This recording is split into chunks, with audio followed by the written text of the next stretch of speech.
Social media की दुनिया बहुत ही चमकदार दुनिया है।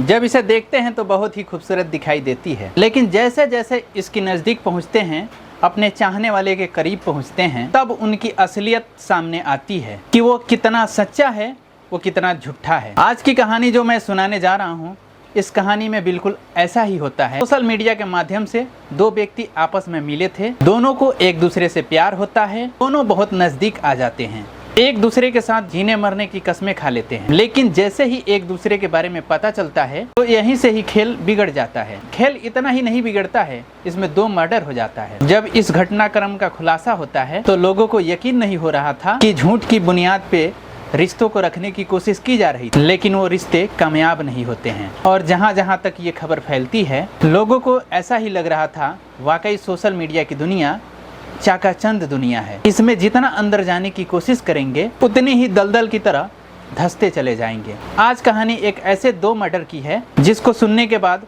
शायद आपको भी आश्चर्य होगा। आगे बढ़ने से पहले एक छोटा सा रिक्वेस्ट है, अगर आप हमारे वीडियो को फेसबुक पे देख रहे हैं तो पेज को फॉलो कर लीजिए, यूट्यूब पे देख रहे हैं तो चैनल को सब्सक्राइब कर लीजिए ताकि मेरा हौसला बढ़ता रहे। मेरा नाम वीरेंद्र कुमार है। अब चलते हैं मुद्दे की तरफ। जो मैं आपको सुनाने जा रहा हूँ ये सच्ची घटना है। छत्तीसगढ़ प्रदेश का एक जिला है कबीरधाम। इसी का ही एक जिला मुख्यालय है जिसका नाम है गोवर्धा। बात कर रहा हूँ 25 फरवरी 2024 की। सुबह लगभग 10 बजे के आसपास का वक्त था। इसी गोवर्धा में एक वीआईपी कॉलोनी होती है, शिक्षक कॉलोनी। इस शिक्षक कॉलोनी में एक बुजुर्ग शिक्षक वो अपने घर में इधर उधर घूमता है और पूरे घर में घूम जाता है। घूमने के बाद कहता है, मुझे इस घर से बार बार दुर्गंध आ रही है, समझ नहीं आ रहा है ये दुर्गंध कहाँ से आ रही है। तभी उस घर से एक महिला कह रही है, अपना घर तो ठीक है लेकिन पड़ोस के घर से दुर्गंध आ रही है और वो हमेशा दुर्गंध करते रहते हैं। जैसे ही शिक्षक ने ये बात सुनी, अपने घर से निकल के पड़ोस के घर में जाते हैं और कहते हैं कि तुम अपने घर में थोड़ा साफ सफाई रखा करो,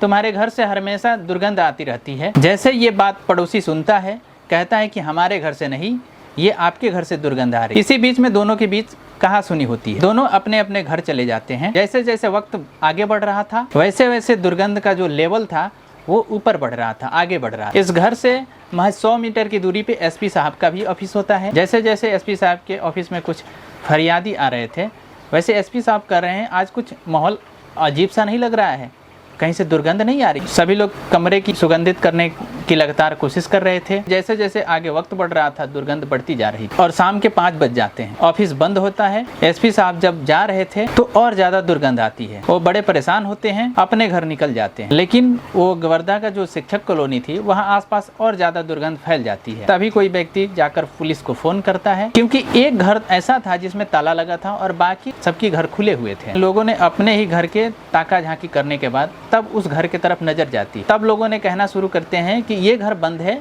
इसी घर से दुर्गंध आ रही है, इसी घर में कोई ना कोई दिक्कत है, गड़बड़ है। पुलिस आती है और देखती है उस घर में ताला लगा हुआ होता है। उस घर में आवाज़ लगाई जाती है, फ़ोन पे संपर्क करने की कोशिश की जाती है, लेकिन कोई संपर्क नहीं हो रहा था। अब यहाँ पुलिस की देखरेख में उस घर का ताला तोड़ा जाता है। जैसे ही ताला तोड़ा जाता है तो इस घर की जो बेटी होती है, जिसकी उम्र लगभग 37 साल के आसपास होती है, नाम वसुंधरा होता है, उस वसुंधरा की दुल्हन बनी हुई लाश पड़ी होती। लाश को देखने के बाद लोगों का होश गायब हो जाता है। तभी ये सूचना दी जाती है एसपी साहब को। एसपी अभिषेक पल्लव, डीएसपी हरीश राठौर और सिटी कोतवाली पुलिस सब अधिकारी मौके पे पहुंच जाते हैं, क्योंकि इस घर के अंदर एक और लाश पड़ी हुई थी। वो लाश पड़ी हुई होती है पार्वती की। पार्वती की उम्र लगभग 60 साल के आसपास होती है। माँ और बेटी की लाश एक ही घर के अंदर मिलना, यही पुलिस के अंदर हड़कंप मचा देती है। वो भी एसपी ऑफिस के ठीक सामने जो घर होता है वहीं पे। अब यहाँ से सूचना दी जाती है रायपुर की जो फॉरेंसिक टीम होती है, उस टीम को आने में लगभग 1 घंटे का समय लग जाता है। लगभग 120 किलोमीटर की सफ़र तय करने के बाद फॉरेंसिक टीम ने यहाँ पे सबूत जुटाने की कोशिश की। माँ और बेटी का कत्ल किसने किया, आसपास के लोगों से भी पूछताछ की जाती है। दोनों माँ बेटी की शव को कब्जे में लेकर के पोस्टमार्टम के लिए भेजा जाता है और पोस्टमार्टम से पता चलता है कि इन दोनों का हत्या किसी ने गला दबाकर किया। घर का सामान जो था वैसे के वैसे रखा हुआ है, लूटपाट कुछ होती नहीं है। रिश्तेदारों को बुलाया जाता है, रिश्तेदारों से बातचीत की जाती है, वहाँ से भी कुछ सफलता नहीं मिलती। आसपास के जितने भी घरों में सीसीटीवी कैमरे लगी रहती है, उन सब सीसीटीवी कैमरे को खंगाला जाता है। अभी पता चलता है कि एक व्यक्ति है, इस महिला की स्कूटी लेकर के चला जाता है। वो व्यक्ति कौन है, व्यक्ति की सबूत निकाली जाती है। कुछ लोगों ने उसे देखा था कुछ महीने से। माँ और बेटी के मोबाइल नंबर का CDR निकाला जाता है। CDR में एक नंबर था जो कुछ ही दिनों से एक्टिव हुआ था। उस नंबर पे कुछ बात करने की कोशिश की जाती है तो वो व्यक्ति फ़ोन नहीं उठा रहा था। आखिरकार 114 किलोमीटर सफ़र करने के बाद एक जगह होता है बिलासपुर का एक जगह होता है सिरगिड्डी कीर्तिनगर वार्ड नंबर 12। वहीं का रहने वाला एक व्यक्ति होता है जिसका नाम है अश्विनी कुमार पांडे। पुलिस उसके पास तक पहुंचती है। वो आदमी घर पे ही मिल जाता है। वहां जाने के बाद उस व्यक्ति से पूछताछ होती है। उसी के घर पे स्कूटी भी मिल जाती है। अब पुलिस उसे गिरफ्तार करती है। गिरफ्तार करने के बाद अपने साथ लेके आती है। उससे पूछती है जो डबल मर्डर हुआ है उसके मामले में आपका क्या कहना है। शुरुआत में इधर उधर के बातें बता रहा था, लेकिन जब पुलिस ने उसे सख्ती से पूछताछ की, जिसे सुन करके शायद आपको भी आश्चर्य होगा। ये व्यक्ति सोशल मीडिया पे एक्टिव होता है और एक्टिव रहने के साथ साथ जब सोशल मीडिया के पन्ने पलटता है तो वहीं पे खूबसूरत चेहरा मिलता है। वो चेहरा होता है वसुंधरा का। वहीं पे इसे दोस्ती होती है। जब दोनों एक दूसरे के बारे में बातें की तब पता चलता है कि दोनों एक दूसरे से लगभग 114 किलोमीटर दूर रहते हैं। तभी इस महिला ने इस लड़के से मिलने की कोशिश की तो महिला ने उसे कहा कि ठीक है, तुम मेरे घर पे आ सकते हो। यानी कि गोवर्धा उसने अपने घर पे बुलाया, बातचीत करने लगे। गोवर्धा में उसने अपनी माँ पार्वती से भी मुलाकात कराई। माँ से मिलाने के बाद नज़दीकियाँ और भी बढ़ जाती हैं। जब उसका मन करता था तब यहाँ वो आ जाया करता था। तभी उस माँ ने कहा उस लड़के से कि तुम मेरी बेटी से शादी क्यों नहीं कर लेते हो, तुम दोनों साथ रहोगे, अच्छे रहोगे, खुश रहोगे। अब ये दोनों एज ए शादी की बात करने लगते हैं, लेकिन बातें करते करते पता चलता है कि इस महिला की पहले से ही शादी हो चुकी होती है। जब उस महिला से पूछा जाता है तो बताती है कि तलाक हो चुका है। उसकी जानकारी इकट्ठा कर रहा था तब मालूम चलता है कि इस महिला ने एक और शादी कर रखी है, उसका भी तलाक हो चुका है। लड़का ने और भी जानकारी इकट्ठा करी तो मालूम चलता है कि उस महिला ने 3 और शादियाँ कर चुकी है जिसका तलाक हो चुका है। जब इस व्यक्ति को ये सारी बातें पता चलता है तो और ये परेशान होने लगता है और इस महिला से थोड़ा दूर रहने लगता है। लेकिन इसी बात को लेकर के इन दोनों में कहासुनी शुरू हो जाती है। जब इस माँ और बेटी का अश्विनी कुमार पांडे पे लगातार दबाव बनाया जा रहा था कि शादी तो करनी ही पड़ेगी और शादी नहीं करोगे तो पुलिस तक पहुँच जाएंगे।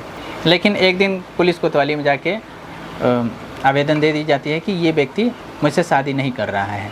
लेकिन पुलिस ने दोनों को बुलाया और समझा बुझा करके तुम दोनों की उम्र ठीक ठाक है, शादी करो, अपना घर बसाओ। लेकिन जब महिला ने ज़्यादा दबाव बनाया तो तब 3 दिसंबर 2023 को कोर्ट जाते हैं और कोर्ट में जाने के बाद एक आवेदन देते हैं कि हम दोनों शादी करना चाहते हैं। महिला तो चाहती थी शादी करने के लिए, लेकिन ये व्यक्ति नहीं चाहता था और नहीं चाहता था तो ये बचता था। इसी बात को लेकर के कहासुनी हो जाया करती थी। आखिरकार 22 फरवरी 2024 को उन्होंने बुलाया कि तुमसे बात करनी है और बात करने के बहाने जब बातचीत करते हैं तो वो कहती है चलो ठीक है शादी करते हैं। अब जब बात शादी की आती है तो वो व्यक्ति परेशान हो जाता है। यानी कि जो पार्वती थी उन्होंने कहा तुमको हमारी बेटी से हर हाल में शादी करनी ही होगी। तब वो व्यक्ति परेशान होकर के सोचता है कि कुछ ना कुछ रास्ता निकालते हैं। तभी इस महिला को जो वसुंधरा होती है उसे वो ब्यूटी पार्लर लेके जाता है और कहता है कि तुम अपना मेकअप वगैरह कराओ, तैयार हो जाओ। वो सीधा उसके बाद घर आता है। उस घर में जो महिला थी जिसका नाम पार्वती थी, जो 60 साल की थी, उसका गला दबाता है और उसकी हत्या कर देता है। जैसे ही हत्या करके हटता है वैसे ही वसुंधरा की भी एंट्री उस घर के अंदर हो जाती है। वसुंधरा ने जैसे ही आंखों से अपनी मां को मरते हुए देखा, उसने चीखने चिल्लाने की कोशिश की। तुरंत अश्विनी ने उसको भी पकड़ा, उसकी गला दबाया और उसकी भी हत्या कर देता है। यानी कि डबल मर्डर करने के बाद घर का ताला लगाता है और स्कूटी लेता है, फ़ोन उठाता है, वहाँ से चल देता है, ये सोच करके कि शायद वो पकड़ा नहीं जाएगा।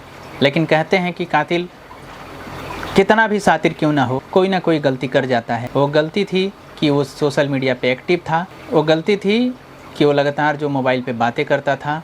लेकिन जब वो मरते हैं तो वो नहीं थे, बाकी सब थे। पुलिस ने उसे गिरफ्तार किया और गिरफ्तार करने के बाद आगे की कार्रवाई कर रही है और पुलिस की कोशिश है कि कम से कम समय में चार्जशीट लगा करके अदालत भेज दी जाएगी और आरोपी को सख्त से सख्त सज़ा दिलाई जाएगी। और इस घटनाक्रम में कोई और भी शामिल होगा तो उसको भी कड़ी से कड़ी सज़ा दिलाई जाएगी, बख्शा नहीं जाएगा। पूरी घटनाक्रम को सुनाने का उद्देश्य किसी को परेशान करना नहीं है, किसी का दिल दुखाना नहीं है, बल्कि आपको जागरूक करना है, सचेत करना है। आपको बताना है कि सोशल मीडिया का दुनिया बहुत ही चाकाचंद की दुनिया है। इसे थोड़ा दूरी बना के रखा जाए, सचेत रहा जाए, सुरक्षित रहा जाए। मिलते हैं किसी और वीडियो में, तब तक के लिए जय हिंद।